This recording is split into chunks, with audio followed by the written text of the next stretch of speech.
రాష్ట్రపతి ఎన్నిక ఈ రోజున జరుగుతుంది.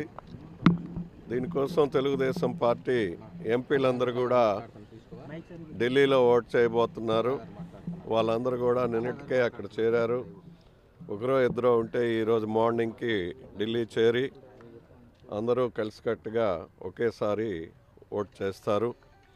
ఇక్కడికి సంబంధించి ముఖ్యమంత్రి గారు మరి ఈరోజు ఇక్కడ మీటింగు 8 గంటలకు పిలిచారు. ఎమ్మెల్యేలు అందరూ వస్తున్నారు. ముఖ్యమంత్రి గారు వచ్చిన తర్వాత అందరితో మాట్లాడి ఓట్స్ అన్నీ కూడా 100% మరి కోవింద్ గారికి వేసి ఆయన్ని గెలిపించడం కోసం తెలుగుదేశం పార్టీ మరి గత 2 రోజుల నుంచి ఎమ్మెల్యేలందరికీ కూడా నిన్నటికే చేరుకోమని చెప్పి చేసాం. దగ్గరగా ఉండేటటువంటి వాళ్ళందరూ కూడా ఇప్పుడిప్పుడే చేరుతున్నారు. అందరూ కూడా పూర్తిగా ప్రతి ఒక్క ఓటుని వేయించి ఎన్డీఏ ఇది అభ్యర్థిగా కోవింద్ గారిని గెలిపించడం జరుగుతుంది. ఓటింగ్ త్వరితగతిన 10 గంటల నుంచి మేము ప్రారంభిస్తాం. ఫస్ట్ ఓట్ సీఎం గారు వేస్తారు. మంచిదే కదా, మనం తెలుగు వాళ్ళగా మన తెలుగువాడు ఉపరాష్ట్రపతిగా వస్తున్నారు వెంకయ్యనాయుడు గారు అని అంటే చాలా సంతోషం. ఎందుకంటే ఆయన స్టూడెంట్ లైఫ్ నుంచి కూడా పాలిటిక్స్లో ఉండేటటువంటి వ్యక్తి. అన్ని విధాలుగా ఉపరాష్ట్రపతి అభ్యర్థిగా వెంకయ్యనాయుడు గారు సమర్థులు. అందువల్ల మన తెలుగువాడు మరి ఆయన ఉపరాష్ట్రపతి అవుతున్నారని అంటే మనందరం కూడా ఆహ్వానిద్దాం, సంతోషిద్దాం అని చెప్పి మీ అందరికీ నేను మనవి చేస్తున్నాను. అది వాళ్ళ ఎన్డీఏ వాళ్ళు అక్కడ చేయాల్సినటువంటిది వాళ్ళ బీజేపీ పార్లమెంటరీ పార్టీ కూర్చొని తర్వాత మిత్రపక్షాలను కూడా సంప్రదించి చేస్తారు. కాబట్టి వాళ్ళ ప్రాసెస్లో ఉన్నారు. కాబట్టి మనం ఊహాగానాలు నిజం కింద చెప్పడం అనేటటువంటిది కరెక్ట్ కాదు. ఏదైనా వెంకయ్యనాయుడు గారు వస్తే మనకన్నా సంతోషించే వాళ్ళు ఉండరు. రావాలని కూడా కోరుకుంటున్నారు. అందరూ హాజరవుతున్నారండి. మాకుండే సమాచారం ప్రకారం అందరూ హాజరవుతున్నారు.